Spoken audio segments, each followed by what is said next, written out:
Luis সুয়ারেজের জোড়া গোলে leagues কাপের সেমিফাইনালে পাড়ি জমালো ইন্টার মায়ামি।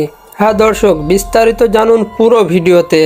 ইন্টার মায়ামি আবারও প্রমাণ করলো তাদের আক্রমণ ভাগ কতটা ভয়ঙ্কর।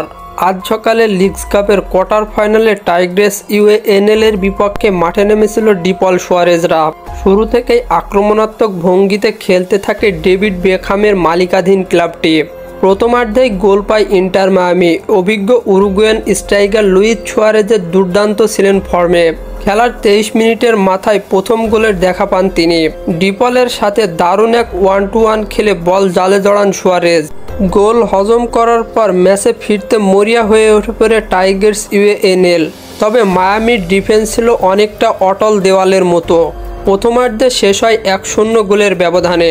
দ্বিতীয়ার্ধ শুরু হতেই আরও আক্রমণাত্মক বাড়ায় ইন্টার মায়ামি। মধ্যমাঠে ডিপল এবং বুস্কেটসের নিয়ন্ত্রণে খেলার রাশ ছিল মায়ামির হাতে।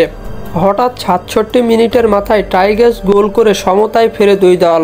এরপর আবারও ম্যাচের 89 মিনিটের মাথায় দারুণ অ্যান্ড প্লান্টিতে গোল করেন লুইস সুয়ারেজ। তার এই জোড়া গোলে নিরাপদ লিড নেয় ইন্টার মায়ামি। অল্পের জন্য হ্যাটট্রিক মিস করেন সুয়ারেজও। শেষ পর্যন্ত 2-0 ব্যবধান ধরে রাখে ইন্টার মায়ামি। এই জয়ে লিগস কাপের সেমিফাইনালে উঠল ইন্টার মায়ামি।